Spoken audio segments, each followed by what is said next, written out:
Welcome, everyone. Dr. Thor here, and get ready for Gnosis. Well, I want to talk about and cover the subject yet again here of Bruce Copen, his machines, etc. I recently obtained a couple of his machines, his older machines, from a person in, of all places, Spain. And Copen is a very interesting person with a huge background, an author of 60 books, apparently, on lots of metaphysical subject matter, and some of it pertains to, quote, radionics. Um, he was very forward thinking, but he really didn't have any education. He came out of the military apparently after World War II, and in 1947 started manufacturing the first radionic machine. I'm assuming he got this information since he didn't invent radionics. He got this from De La Warr and his machines that basically were copies of Ruth Drown machines. And it is important to note the kind of the history of this field. We have Dr. Albert Abrams, a wealthy doctor, came from a wealthy mercantile Jewish family in San Francisco, who was basically a genius guy who got his medical degree before he was even old enough to practice, then got another degree apparently in Germany, and came back to the United States and started his practice and was very well recognized by fellow doctors. This is in the 1920s up to the 30s. This is pre-pharmaceutical days. So the medical field was kind of very open. People used to go to therapies. They would go to places where they had diets. If you were sick and had a lung disease, they would tell you to go stay by the ocean, go out to the desert, etc. As the 1920s came involved, electricity started to come in, and people had all these different electrical devices that basically shocked you. They were shock devices, and of course, this was thought to be semi-therapeutic.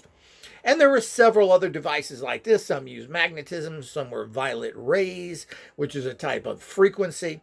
But there really wasn't any kind of serious medications out there other than some herbals and some concoctions that were mostly alcohol based, and a few very crude drugs. So, Abrams investigated all sorts of different ways of doing things. They also didn't have any kind of diagnostic machines, no x-rays, no anything else. So he came up with ways of detecting diseases. The old tap on the tummy. Maybe you older people remember this, or I believe it's around the solar plexus. This was invented by Abrams to detect a certain disease. This was done up until the 1980s of detecting things. Now doctors, of course, don't want to even bother with that. It takes too much time to tap someone's stomach area. So, and of course, we've moved over to other diagnostic ways of doing things, to be dependent on blood tests, which are easy to do, and all of those things that happened in later years, which are very complicated and expensive to do, even to this day. But they had none of that back then. So, doctors were very open from what I can see back then, and really trying to do anything possible. There were also a lot of these doctors were branded as quacks because nobody understood any kind of energy. So people would make a machine and say it helped someone. It probably did to a degree, but you got to remember that 10 to 20% of anything you give to someone works because the placebo effect drives them. And they may not be all that sick to begin with. There are 3 levels of sickness that I always talk about. And of course, you should refer back to my other videos on that. So we got through there, but he was a medical doctor, and I have a bunch of copies of his old newsletters before his death, which are very fascinating. You can get copies of these pretty inexpensively on my download page, which will give you, these are very technical. They were written for doctors. Now, you got to remember that Abrams was a medical doctor. He was going to open up with the money he made from his electric reaction of Abrams, which is what he called the whole process, which is nothing like the radionic machines we're using today or even in the recent past, which were all developed by Ruth Drown, who called them radionics, thinking it was a radio wave of how they worked. Abrams was more into other things. And again, the whole Abrams story, which would be fascinating to research, write an official book on, and do a documentary on would be fascinating and something I plan on trying to do in the future by raising money. So keep that in mind as we're going to try and raise money in places like GoFundMe and etc. to be able to do this. One of the problems with this stuff is that if you want to go and interview the few people that are still alive, which aren't many, that were connected to either Abrams or, which I don't think anybody's alive, Abrams or Ruth Drown, who is dead, and so is most of the people who knew her, and most alternative practitioners don't seem to last long. Bruce Copen, of course, has been dead for many years now. So the whole idea is that all these people we have no film on, we have no interviews, we have absolutely nothing. I think there may be an interview or two, maybe, but there's no film on these people. At a time when, of course, film was very prominent and available up into the 80s, where video cameras weren't exactly cheap, but weren't exactly that difficult to work with. So I certainly had video cameras in the 90s, etc. It was kind of new. Everybody thinks that video is just everywhere because they're in their cell phones now, which have high quality cameras in them. But a camera like that could cost you $5,000 or $10,000 in the past to get the kind of quality that you're getting out of a $100 cell phone. So all of this is part of the process that we need to understand. But Abrams' journals and everything else are written basically for doctors. He was going to open a hospital with the money he was making from his tools. The gossip is, I'm not sure how true it is, but Scientific American went and tested one of his compatriots, and he failed horribly, as did every other person using radionics that was ever directly tested, failed, except apparently George Delaware, and we'll get to that in a minute. But the point is what happened is that he died, and again, doesn't say much for your tech if you're dying from what appears to be an influenza that was traveling around at that time in his late 60s. So again, that doesn't say much for your tech or your immune system in general. Abrams was going to be tested, but died before he could really prove anything. So it was a real problem here with the reality of his technology and ERA, electric reaction of Abrams. Of course, he names it after himself. Don't they all? Egotistical maniacs. So we just don't know. He made a lot of money from his machines and so forth that he rented out to doctors for what would be considered quite a bit of money. I think it was a couple of $100s a month, but you're talking in 1920, that could be equivalent to a couple of thousand today. But they're doctors, and they were making lots of money, and professionals have money because it comes from their practices. And it doesn't come out of pocket. It doesn't come anywhere except from their customers. So after him, and supposedly as the gossip goes, and as I said, I could spend months and years researching all this, and it's very hard to decipher it all, but it does take a long time. And even myself, who've been involved in this industry for over 40 years, well, I haven't been reading the history of all these things. We've been involved and admired in the research of technology in general. Now, I am the only expert in the world on this, and have almost all the machines made since 1920 I have looked at, examined, we've reverse engineered them, etc. You pretty much name it, any of the major ones. And I've gotten a whole bunch of machines in the last 10, 20 years that are inexpensive ones produced all over the world just to see what they were doing. And they ain't doing much. So we've checked them all, the psionics, the orgone, all that stuff, the electronic ones, etc., and we haven't thoroughly tested them. Again, a huge process and time that requires full-time, and people have to be paid money to do that, or you can't survive. So it's pretty hard to test machines in the back of your car on the street. So apparently Ruth Drown was the secretary to Abrams, so is the actual, and she worked with him. So she took his concepts and pretty much changed them completely. What we have today are basically Ruth Drown-based machines, and she taught schools, she made machines. It's quite a process, which I was unaware of that she was so involved in this. She was persecuted, and of course, she also went to Europe and started the radionic industry over there. So anything you see in Europe came from the American Ruth Drown. And I think that's important to note. Radionics was not started by, invented, or carried through to any kind of level, particularly in Britain. It came from the Americans, and her designs have not been changed by very much. Of course, several people have been making machines over there over the years. I'm going to be showing you some of the new electronic ones, the machines built by Lafferty, the Mapleton Trust. I've already showed some of these that came in the recent 90s, and what the Radionic Association is using, etc. Now, Delaware was taught by Ruth Drown, and there are a lot of records of Drown operating in Europe, and particularly by Dennings, who did the My Search for Radionic Truth, a British trained practitioner who worked with Delaware and worked with, or knew, I know he worked directly with Ruth Drown. And there's a lot of reports of her healing people when she was in the UK. So something is there. Ruth Drown, what we hear about her from the regular writing and gossip, I don't go too much into her, seems to be outrageous that she could think she could do that and was tested that way. I don't know. Most of these tests, people are set up to fail or told to fail. I have to keep that in mind. But getting back to it, so the whole idea is that the only unit that we know that has been fairly documented was Delaware, who was taken to court for practicing medicine without a license, and was able to cure the judge's wife, of some sort of illness. And the judge, of course, ruled in his favor because it worked. So, I mean, that's a pretty good recommendation that a judge, as an intermediate person, maybe even a biased person, thinking that, oh, you're just a con man, and we have seen lots of you guys. This is very typical of judges, law enforcement, etc. You know, they are very low-level people, and as such, they think everybody else is a crook when they are really the crooks. But the bottom line is that he cured his wife. I mean, that's no yes or no. And this is, as I said, done by a third party who I would say is prejudiced. So from there, we go into all sorts of things. We're not really sure what happened with George Delaware as well.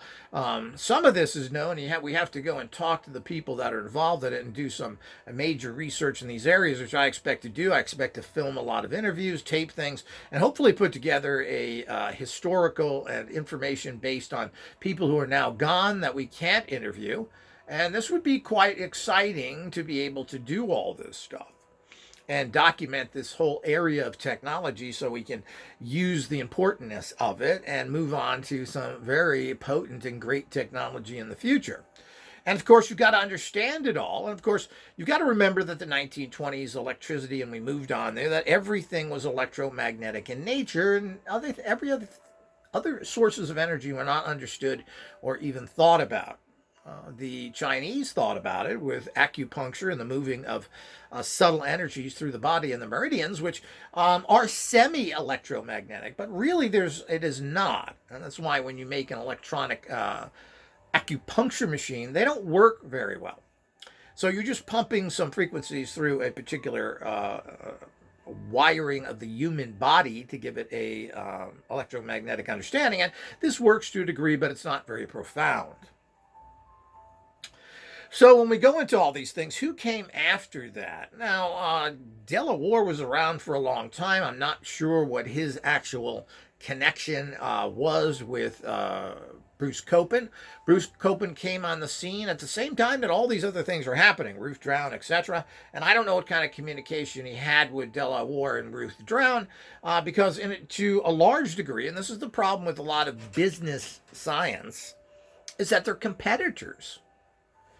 So Delaware was selling machines, courses, I thought he started the Radionic Institute, as I understand, the Radionic Association. Now I've been told a little different. I'm not really sure, but it seems to go back to the 40s to Delaware, etc., with Ruth Drown being involved in it as well. So she had her own camera, she had all the things, and taught Delaware. Delaware had a lot of his own machines, a lot of tech, a lot of research he did, which I have now recently read that most of that was sent to Christopher Hills in America, to the to his particular organization, etc. And all this stuff has disappeared. Radionics is very big with Christopher Hills and his association, the guy who's known for popularizing spirulina, but was very much into dowsing. He called it supersonics, wrote a book on it, had all this kind of alternative type energies, and apparently was heavily into radionics, but really didn't build much radionic equipment. He did build a homeopathic machine. Maybe that's why he named it homeopathic, and he had a lot of little tools, pendulums, etc. And he's written books on these things, etc. So he was fairly active in this area. And apparently very good friends with De La Warr, who was Christopher Hills was a Brit, and so was George De La Warr. And apparently he sent most of his information and records, which I thought were stored at the Radionic Institute, to Christopher Hills, along with a whole bunch of equipment, apparently. Where has that all gone? I'm afraid it's all gone in the dumper, and nobody knows where it's at. Sad. No. But that's and there are no interviews with Christopher Hills either that I'm aware of. Maybe he did a couple of radio shows here and there. Who knows where it is? But we don't have anybody on film. We don't have anybody demonstrating anything. We don't have anybody talking about anything. And of course, some of this was done on audio cassettes, and there was a few people that did produce this stuff. But all of this stuff is gone now. It's almost impossible to find non-music audio cassettes out there. There were thousands of these, hundreds of thousands maybe produced, but this is the kind of stuff that people don't understand or like. And you may keep an old music album, even if you don't know the band, maybe even like the music on there, but it's unknown to you normally or the public. That may be kept, but something that says, energizing crystals, and you're a boob who follows religion, and you just throw it in the trash. So this is a real problem, the reason why data in itself is difficult. And if it's not a written, published book, the chances are that it has been destroyed, unfortunately. So these are all the problems that we look at and all the concerns that we have to keep in mind of what's going on and how this technology goes. So that's it. So then we had, of course, who was coming out with stuff since the 1940s. And I have lots of Bruce Copen machines. We have one right in front of you, one of his very rare ones. I have some very rare units. This is probably the rarest of Copen units out there that I've never seen ever again. And these things rarely ever pop up. I'm hoping to make a similar unit to this based with better wiring. But what happened is that, of course, Bruce Copen had no scientific background. He was not trained in anything. I don't think he had any kind of formal college training. The gossip is that he got a certificate, which is very typical of Copen. And we're going to talk about a little bit of his, I don't know if it's the dark side, but a little bit of his business realities, which all businessmen, including myself, have to face. But the bottom line is he got a doctorate from what would be considered a diploma mill. You pay him a price and they give you. So there was no really studying going on, so he could put doctorate after his name. But of course, you're not going to find a traditional school, generally, that's going to teach you anything alternative anyway. My doctorates are not from traditional schools either. They're from the Advanced Institute of Technology in Palm Springs, as well as my occult science. And this was a school that operated for about 10 years under mine and several other people's leadership. And we taught ourselves all of this field, studied it, and developed it through our thesis of writing books, producing instruments, and running official businesses. This is how things are done anyway. Higher education and doctorates and all these PhD degrees are based on you doing something, writing a thesis and talking to other experts. That's how you get a PhD or a doctorate, for those ignoramuses that don't know how the common educational system works, based on the principles of Catholic training schools. So you're not going to get it anyway. But he didn't go to even an alternative. But he proved that he was a doctorate level of knowledge by writing 60 books. And I've read a lot of his books, and they're all very good. They're all very metaphysical, and they really don't talk much about radionics. What they do talk about is all the fields. He was a, quote, master radiothesist, pendulum user, etc. And of course, he has courses on that. And I don't know if he made or sold pendulums, but a big part of the technology, his machines work on this. So he was very versed in that. And there's the famous case, which is kind of a joke case. In 1951, he worked with Scotland Yard to try and locate the stolen coronation stone out of Westminster. So nobody knew where it was, and it just shows you how open at that time things were. And apparently Scotland Yard was open to having Bruce Copen come in there and try and douse out where the stone had went. Copen did not find it. Of course, these are always the problem. I'm a master pendulum user, radiothesist, and he couldn't find it. And I believe the stone was eventually found, but not with help of Copen. So these are all the things you run into.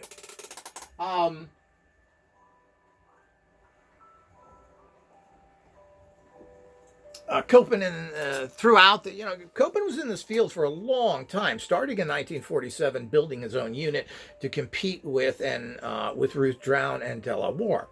So he went into making many of these units, and he certainly, most of his units, and I've gotten his least expensive one at the time in the early 1990s, because that's all I could afford at the time. I believe it was 125 pounds at that time, which was a single one-dial unit. It came with an electrical cord connected to it without a plug, because you'd have to connect your own plug to it for your electricity, meaning it had to fit a US plug. So you had to strip the wire, connect it yourself so you could plug it into the wall. It had looked like a chrome plated, I don't know if it was steel. It was a pretty tough plate, but a chrome plated steel plate on the center of it, and one dial and a light.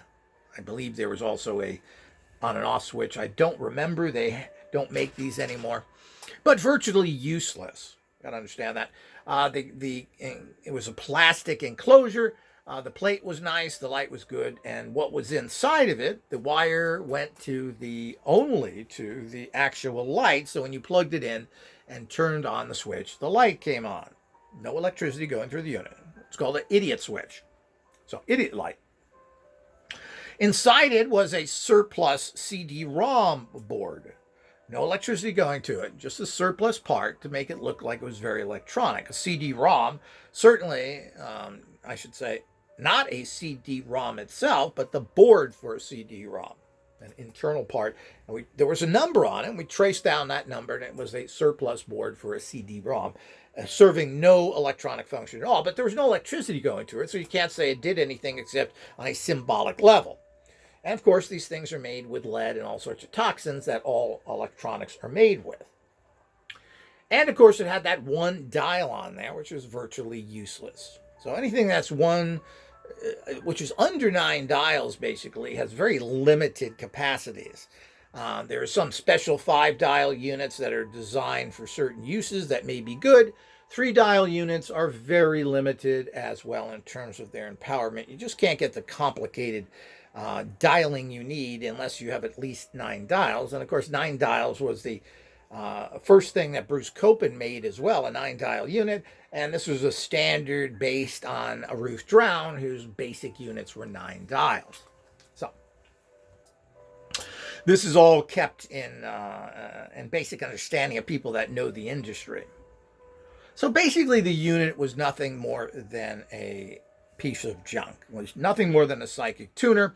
So, I understand what Copen was doing here, serving a public. And we have to understand that the one thing about Bruce Copen is that he was a businessman and that he was making lots and lots of money. The gossip is, and I'm not sure if we can confirm this, I hope in the future to do, that if you went down to Bruce Copen and wanted to buy a machine, or you wanted to, I don't know how often this happened, because it seems to me it would be expensive to do if you met people that wanted to fly into there. So you'd fly into, I forget where he was, out of Sussex, or I don't remember where it is.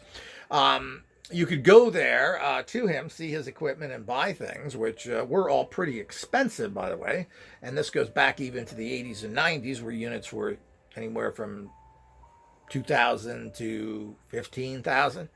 So you're talking about your more expensive units could easily go up there, and it's not unusual for people to spend $12,000 to $15,000, particularly doctors who he catered to all around the world, to drop that money there. But it was said that he would pick you up at the airport. I don't know if it was him. I doubt if it was him. But it was that the Bruce Copen Company would pick you up in a Rolls Royce. Did they have champagne? I certainly hope so. But this is the gossip. Now, is this true? I don't know. Certainly, Bruce Copen, who has made a lot of money, and I think made a fortune through all this, he was very prolific. He had his own factory. He built very high quality looking stuff. So you have to give him credit. And what did he know as an entrepreneur, as a businessman? Well, the kind of machines that are out there today, particularly built by most people, are pretty simple tin little machines. Even things that want to charge you $5,000 for, like the SE5, kind of looks computerized, but it's a pretty simplistic little machine that looks like a large calculator with a, that's about it. You insert little things in it. It really is not impressive. And they don't look overly impressive. Even units that are larger, that have 20, 30 dials on them, you see these on different manufacturers' things that have this, and they put all these dials on there because it looks impressive. They do nothing. But by looking impressive, but they were never as impressive as Bruce Copen. His really looked like, wow, this is a complicated machine, dude. It must do all sorts of things. Well, Choppy, certainly does. Do whatever you need, Choppy. It's an amazing machine. Of course, if it wasn't an amazing machine, we wouldn't charge you $15,000 for it, would we? So you're getting your money's worth.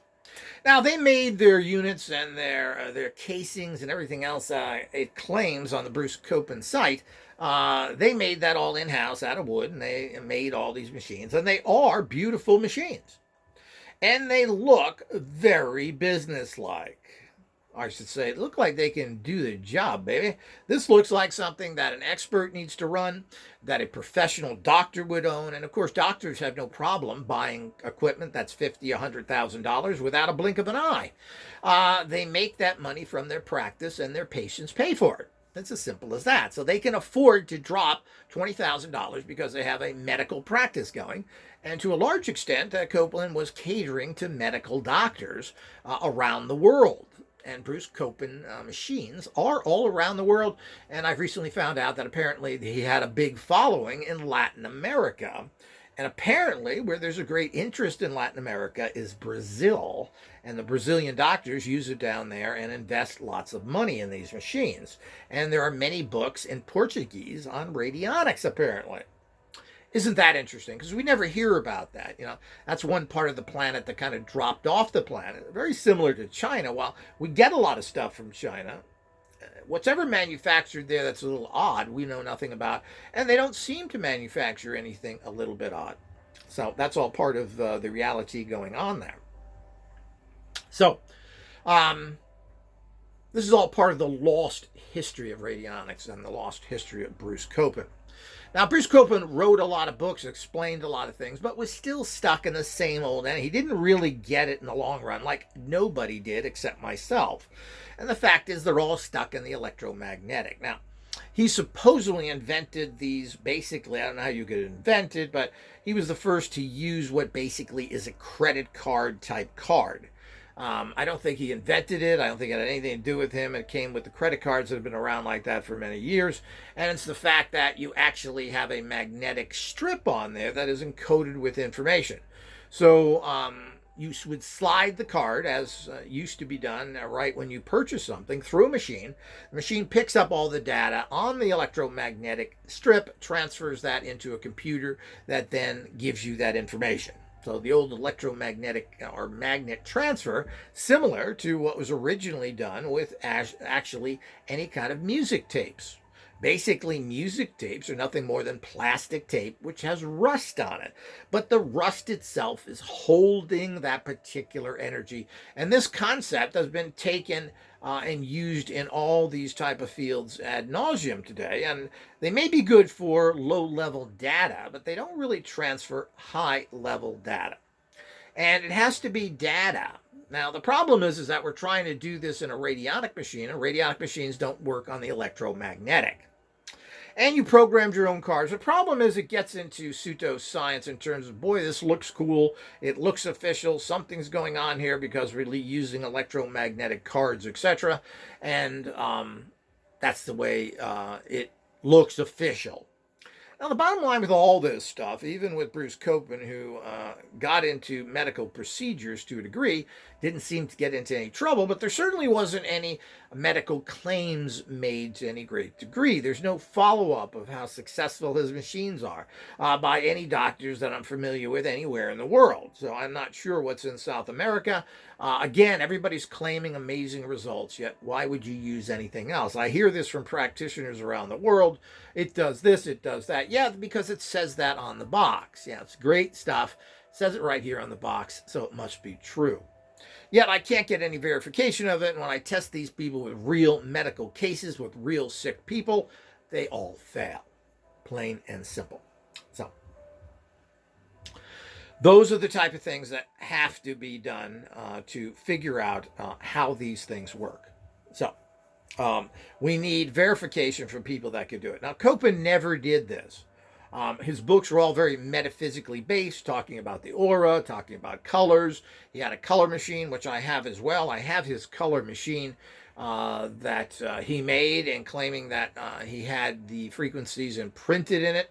Again, we're using electromagnetic frequencies that he's trying to imprint through using electromagnetic techniques, which is the inferior energy, which is the higher energy source that is created by the, quote, non-physical. And of course, real thinkers have always talked about that. It was often called the etheric, plasma energy fields, and the ether was a common way of explaining these things to kind of explain that. Nikola Tesla talked about investigating the non-physical, and the non-physical also means the non-electromagnetic.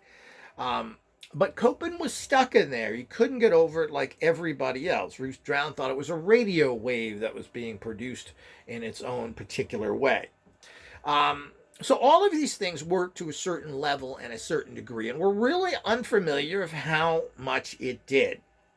One of the problems is that people who've done research, particularly in recent years, the last 30 years of modern time, so to speak, have been able to get results using just psychic power. So one of them, of course, the famous Tiller, who has some sort of little electronic instrument that he uses, is claiming to get results from that as well, where you put energy into a particular memory cell and so forth. All this is really kind of bogus because it really doesn't work very well. But the person who actually has done a lot of research and gotten very documented high-level results is William Bankston, who's done this on psychic level. That you just project energy to a target and that's it. Through a special visualization process, a speed visualization you could call it, and just sending the energy to the person, and has over 30 years cured people of just about everything and consistently without instrumentation. Okay. Which I believe is a very inferior method. So what are we doing here? And the bottom line, if we're going to use the electromagnetic, we're getting stuck in a whole bunch of things. And if you're going to get into the electromagnetic, then start using regular frequencies, as is done with Rife and others. Now, frequencies are frequencies, and they are measurable. You can detect them. You can get frequency generators of different types, very high quality, and all of these things can be used in that particular level. They are not radionic in nature. The point is a pyramid does not plug in, yet it generates energy. It even generates the electromagnetic because pyramids work on the higher energies, the informational energetic fields, and it converts some of those informational energetic fields to electromagnetics, which then this common earth scum can use. So we have to understand. So while Copeland's units looked good, I don't know, they look very fancy, they look very professional, and they have a price tag to meet it, and that's the reason he did it. I don't think Copeland believed in any of it. All of his basic tuning, if you get any device that tunes, and I'll show you that device right here, it is a non-electric circuit, regardless. This actually runs on a battery. And this is to detect minerals and so forth. You'd use this by pointing on a map and then getting the readings. We have the complete, it runs on a 9-volt battery. And, little things that are kind of silly. If this is an electromagnetic unit, why are we using insulator cups? Plastic is an insulator. It doesn't make any sense. It has, again, 9 dials, the classic 9 dials that you see everywhere. It's a nice, little, beautiful unit. And there are ways that he shows you how to detect gold, silver, etc. Pretty fascinating, exciting. And as I said, we're going to try and make a similar copy of this using our new psychotronic wires, the first breakthrough in radionics basically ever since Ruth Drown, because basically everybody's copied Ruth Drown and never has improved upon that circuit, which is basically just a circuit that goes from one dial to another in series. With no electricity going through it. It's a pure psychic process that you're detecting using a pendulum. So this is what we have to understand of what's going on in the bigger picture of how all radionics work. Now, some of Copeland's instruments have, of course, these actual realities to them of having a tunable circuit involved. They've added in recent years, which he didn't have, all sorts of computerized stuff. And Copen, Copen liked to call his units very futuristic, that's how do you get more money? Well, you call it a computer. So he called his stuff computers before it was even common to do that, and made these big fancy boxes with lots of dials so he could put big fancy prices on them, because they did no better than any other basic unit that you could get for much less expensive. But they certainly looked beautiful, and most people bought into it. And it made Copen a fortune. I don't know how much he made, but he certainly was not even close to being just middle class. I would say that Copen was very rich from his practices. He sold units all over the world. He made a deal with the devil, and apparently his own buddy, as is said, his close friend, he was selling instruments through the Germans, who then, of course, stole his designs, produced them themselves, and now have putting out real junk technology like the Mars 2, the Bruce Copen Mars 2, which actually Bruce never had anything to do with, which is now on the outlaw list in the FDA. You can't import these to the United States because they have been branded as a complete, total junk and quack technology. So we have to keep that in mind. So Bruce Copeland was certainly a very advanced person in these kind of energies. Didn't really understand them ultimately, but no one else did except myself, who just really came to the finite conclusion of this about a year or two ago. So everybody was working in this electromagnetic, building those because you were following lockstep in the predecessors who were the pioneers but didn't get it right. Now we get it right with my technology. But Bruce Copen was a slick businessman. He made lots of money. He had instruments for just about everything, making color. He got heavily into color, which was basically coloring, was copying, I should say, the dim Shaw color machine, and he had a color machine like that. He also had a multi-wave oscillator. So he copied a lot of other people and put his own spin on it, which there's nothing wrong with that. But there wasn't a lot of invention done. Using color is not. He claimed his color machines had the vibration built into it. You didn't have to use lamps and other things. Well, he was using the frequency, the radionic frequency, or what he thought magnetic frequency that he built into the unit. And I have one of those units as well. Again, I haven't had a chance really to test any of this stuff, unfortunately, but I do plan on doing that in the next coming months. I've set up a place to set things up now so I can test all those things.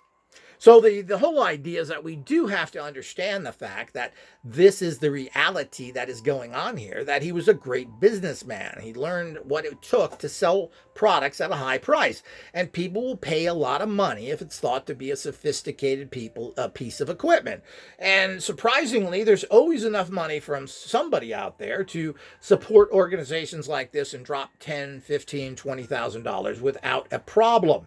It's amazing how much money there is out there, and especially if you're catering to a particular scientific or even a doctor crowd who have lots of money. And this seemed to be people that Copen catered to. He was able to make a lot of money from it. Now, the computerization of his units, which happened pretty much after his death when everything went computerized, particularly changed over to that, perverted, and bastardized by the Germans, who took all this stuff, pretty much stole the tech, still use his name to this day. I guess they have some right to it, but who knows who owns the rights to anything after Copen's death. Apparently, this is a shady area where people in the United States, Mexico, Germany, and I don't know if anything comes from England anymore. I don't think so. The organization is pretty dead over there in terms of manufacturing anything. I don't know how much goes on there, period. I'm hoping to find out in the near future and do interviews with these people if possible. So it's all very exciting. It's all very interesting to find out